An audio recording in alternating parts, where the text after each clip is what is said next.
નર્મદા લાઈવમાં તમારું સ્વાગત છે।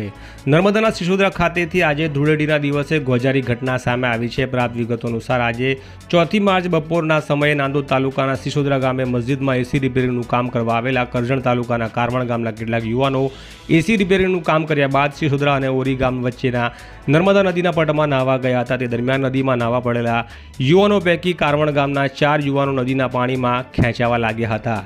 ત્યારે નાહવા પડેલા યુવાનો પૈકી એક યુવાને હિંમત કરીને એકને બચાવી લીધો હતો અને તે બીજા 2 પૈકી એકને બચાવવા જતાં ત્રીજો યુવાન પણ પાણીના વહેણમાં ખેંચાઈ જતા લાપતા બન્યો હતો। આમ એક સાથે 3 યુવાનો પાણીમાં લાપતા થઈ જતા ગોઝારી ઘટના બની હતી। ત્યારે ઘટના સ્થળે હાજર યુવાનો દ્વારા આ મામલાની જાણ સ્થાનિક સગા અને પરિચિતોને કરતા તેઓ ઘટના સ્થળે દોડી આવ્યા હતા અને પોલીસને જાણ કરી હતી। ત્યારબાદ પોલીસ અને નગરપાલિકાના ફાયર વિભાગના રેસ્ક્યુ કર્મચારીઓ બનાવ સ્થળે પહોંચ્યા હતા, પરંતુ સાંજના સમયે અંધારું થઈ જવાના કારણે શોધખોળ થઈ શકે તેમ ન હોય નગરપાલિકાના ફાયર વિભાગની ટીમ પણ પાછી ફરી ગઈ હતી એવું સૂત્રો તરફથી જાણવા મળે છે।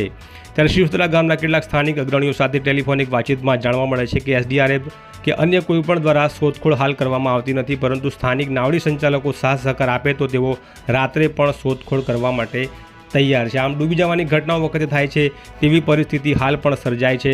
તંત્ર પાસે ડૂબી ગયેલા લોકોને શોધવા માટેના પૂરતા સાધનો નથી। અગાઉ એકાદ વર્ષ અગાઉ પણ પોઈચા નદીના ભાટામાં સુરતથી નાહવા આવેલા 7 લોકો એક સાથે ડૂબી ગયા હતા। તે વખતે પણ તંત્ર પાસે શોધખોળના પૂરતા સાધનો નથી તેવો તેમની સાથેના તે પરિવારજનોએ આક્ષેપો કર્યા હતા। નર્મદા નદીનો કિનારો ખૂબ વિશાળ અને ઊંડો હોય, અજાણ્યા લોકો જ્યારે પાણીમાં નાહવા પડે છે ત્યારે એવી ડૂબી જવાની ઘટનાઓ બનતી હોય છે અને કેટલીક વાર જ્યાં રેતીની લીજો ચાલે છે તેમની ઉપર પણ આક્ષેપો થાય છે કે તેઓ ઊંડા ખાડા પાડી દે છે અને જેના કારણે આવી દુર્ઘટનાઓ સર્જાય છે। આ મામલે મામલેદાર પોલીસ સાથે વાત કરી ત્યારે તેમની તરફથી જાણવા મળ્યું હતું કે આ ઘટના સાંજના 4:30 કલાકમાં બની છે અને હાલ તપાસ ચાલુ છે। તો આ જ પ્રકારના ન્યૂઝ અને અહેવાલ માટે નર્મદા લાઈવ ચેનલ સાથે જોડાયેલા રહેજો।